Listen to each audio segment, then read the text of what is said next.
Hey everyone, here we are. We've made it to module 13. I want to apologize for if you hear the construction noise again. It seems like anytime I want to come out and film something, that's when they start doing their construction. So I apologize. I apologize if something like pops in. I think you can hear something right now. Here we are. We've made it to City of God, the film that we're going to be looking at, and it's based on some true events. Just based on it. It's not actually following it completely accurately. So we'll talk a little bit about that. One thing I want to point out quickly is that this is by far the most violent film we're going to watch all course long, okay? We've seen violence in Slumdog Millionaire. There was violence in Ran. There was violence in A Fistful of Dollars. We've seen some of that, but this is going to feel like way worse than that, right? So I just want to set you up for that. It's a great film to watch for many different reasons, which we're going to talk about, but just understand there's one scene in particular that involves some kids. It's a tough scene to watch. Like, I had trouble watching it, but it's definitely goes towards the point of the film. And one of the things that they're trying to kind of illustrate is the casual nature of violence that is rampant in this area in Brazil. So that's part of the reason why they're attacking it the way that they're attacking it. So again, this is a 2002 Brazilian crime drama. This film is actually co-directed, right? There are two directors in this film. I'm going to blow these names. I apologize. There's a Fernando Meirelles and a Katia Lund. Okay, so those are the two directors. This is our first female director. We're going to watch another film, next module or the one after, that has a female director as well. But this is our first female director, and that should kind of, that leads to the point of talking about kind of just cinema in general. A lot of equity in it, right? There's not a lot of female directors and cinematographers and things like that, even back in here in 2002. It has gotten better in the last 10 years, and it's also wasn't very diverse, right? It was like a old white guys club for a long, long time, and that is all starting to change a little bit now. Pre-2000s, it was pretty rare to run into a female director. It was out there, but not very much. So again, this is our first one. Fernando, the first director, he's a Brazilian. He actually studied architecture. He wasn't a film person. And he actually started started shooting film with experimental film, which is just very like visual, no real storyline plot, not very linear. And since his start with experimental film, he got into wanting to tell narratives. And so he has directed 14 projects. 6 of his projects he's co-directed with someone else, right? So that's something to point out. He's been nominated for a couple Oscars, City of God and The Constant Gardener. For some reason, Katia Lund was not nominated as director for an Academy Award. I don't know why. It could go back to that whole idea of the boys club kind of thing. But they both directed it. They have credit as both directing this film. Katia, she's, again, our first female director. She started out as an assistant director on commercials and music videos locally in Brazil. Okay, so she was actually working in the film industry, whereas Fernando was actually working in architecture, and then started to experiment with filmmaking in that experimental style, and then kind of made his way to narrative filmmaking. She actually has worked in film as an assistant director, and again, mostly commercials and music videos. She got a chance to work on a Michael Jackson music video. So let's take this back one step back. She actually grew up very middle class, kind of away from the poor in her area. Didn't really know much about the slums in and around the city where she even grew up. But she worked on this Michael Jackson video, They Don't Care About Us. And they filmed in some of these slum areas in and around Brazil. And so this kind of opened her eyes to this whole other side of the life that's being led right next door to her, right? And so that kind of dictated what she was going to do from that point forward, okay? This film, City of God, led to a TV series called City of Men. So it's the same directors, and it's really a continuation of the storyline that we see in this movie, but it's taking it a little further, and it's a series. It's a television series, so it's episodic, right? And this is it's loosely based on true events, true story. The book is a 1997 semi-autobiographical by a guy named Paulo Lins. And so again, it's really kind of a amalgamation of like all a bunch of people that he knew and just events that happened to him, and it's really about the life that he grew up in, and he just kind of had to put it into kind of a narrative, right? So so it's based on that. So this is based on a real area in Brazil. Okay. Now Katia, based on her like kind of experience with that music video and then getting into this film, she now runs an organization that's called We of Cinema. And it's really out there to help the kids of the slums find work in the film industry, both as actors and crew members, okay, and like working behind the scenes. So this is something that she's very passionate about, and again, all started with that music video and then led up into this film. The novel that I was talking about, the semi-autobiographical novel, is called City of God. So let's talk about the slums of Brazil real quick, because this is where it's set, right? So the slums are called the favelas. That's what they're called. These slums are a little bit different than what you would think or what you would find even in the United States to some degree, right? So these favelas are in Brazil, and they are completely neglected by the government 100%. Get no support whatsoever, okay? The first favela was late 19th centuries, and this is kind of where the name came from. It's in an area called Providencia, and it was built by a bunch of displaced soldiers who were fighting in a war, and then they didn't have anywhere to go. And basically they lived under this type of tree, which is called the favela tree. Hence the name of the favelas, and that's kind of where it got started. And then it was this kind of little section of town where, again, the government really wouldn't go. There was no support system there, and they just kind of live on their own and have their own kind of environment that they work in, right?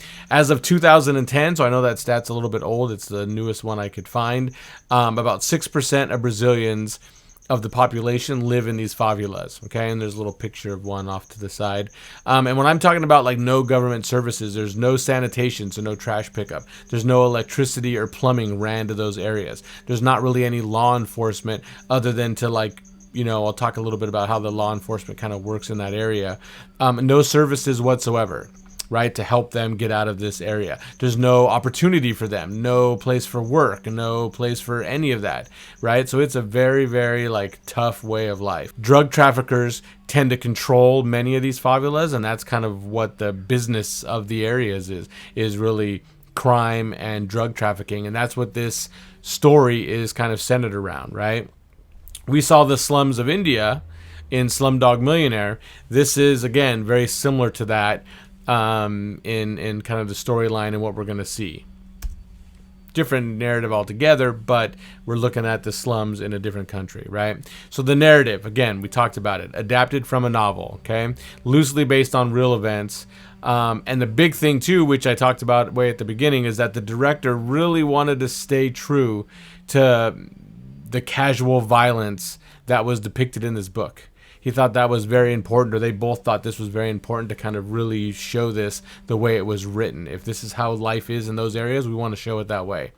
It basically depicts the growth in organized crime in the favelas known as the City of God. So there actually is a favela, a slum, called the City of God. There's a whole bunch of them in the surrounding area. This is just one of them.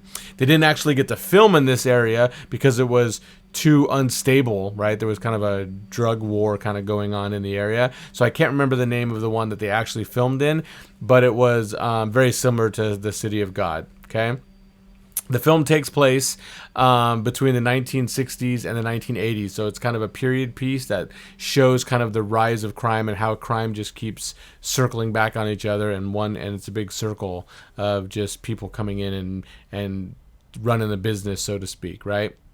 The film begins in what they call in medias res. Okay, so what does in medias res mean? So what it means is it opens in the middle of the plot, okay? And then it slowly gets filled in through dialogue and flashbacks. So we're opening up, and it's like we're not seeing the beginning of a storyline progressing. We're like opening up, and we're in it, right? And then they're going to slowly kind of fill in the story, almost in backfilling it kind of thing, right? Some other movies that have used this technique, pretty popular films, a film called Usual Suspects. There's a Martin Scorsese film called Raging Bull, a Kubrick film called Dr. Strangelove, Quentin Tarantino, Kill Bill Volume 2. Those are all films that used this in medias res kind of approach where you jump right in the middle of the story, and then they kind of fill you in as the story progresses. Okay, that'll be one of our cinematic terms, so make sure you know that. Themes explored in this movie: the vicious cycle of poverty and crime. So the idea that this is just this vicious cycle that the little kids grow up in, and then they kind of take it over, and then the next little kids come up and kind of take it over. You're going to see this vicious cycle play out in the movie. And also the idea of innocence lost. So again, these little kids don't have normal lives. They're plunged into adult situations super young, and so they really have no proper upbringing, and it just cycles them right back into the crime. There is a little bit of hope to kind of look at. We have a character in the film called Rocket, and Rocket is our hope through this movie. He's the narrator of the film, and it's his progression where he's found a way to get out. He refuses to kind of get into this cycle of violence, but so there is a little bit of hope, but really we're just kind of illustrating this vicious cycle that takes place in this area, and it's got a really strong hold on the people that are there, and they have really no way out. So that's what we're going to focus on in this film. Okay. And again, the film was really made to highlight the injustices of these favelas and the government neglect, right? This woman, Lund, really wanted to kind of show what life was like in these areas. The cinematography. Okay, so this is a big aspect of how this movie is made. Okay, the opening sequence sets the tone for the entire movie. Right, it just jumps you right in. Like I said, we jump right in the middle of the storyline. It's a lot of tight shots, very frantic handheld movement, quick cuts, stuff. Some of it's blurred and kind of out of focus. A lot of Dutch angles, especially on this one character called Little Z. He's kind of the antagonist of the movie, and it really starts off fast, even faster than Slumdog Millionaire. It really gets into it, and again, it's really just how tight all the shots are that it really kind of sets the tone as to what things are going to be. It feels kind of documentary-ish, right? This looks like we're watching something that's really going on, and that's kind of the style of the cinematography. It's the most real-feeling film that we've seen. In The Sacrifice, we watched that, and it has kind of a real feel to it because of the long takes. It almost feels like you're watching something that's happening in real time, which gives it that we're watching real life kind of feel to it. But it's very slow, and again, we're looking for cuts, and we want to see cuts. This one doesn't have any of that. This is cut, a lot of handheld camera, really gritty feel to the whole movie, and the lighting and the images. Just feels like we're catching this almost like news style, right? We're just out in this favela, and we're just catching what's going on. And that's the feel that they really wanted.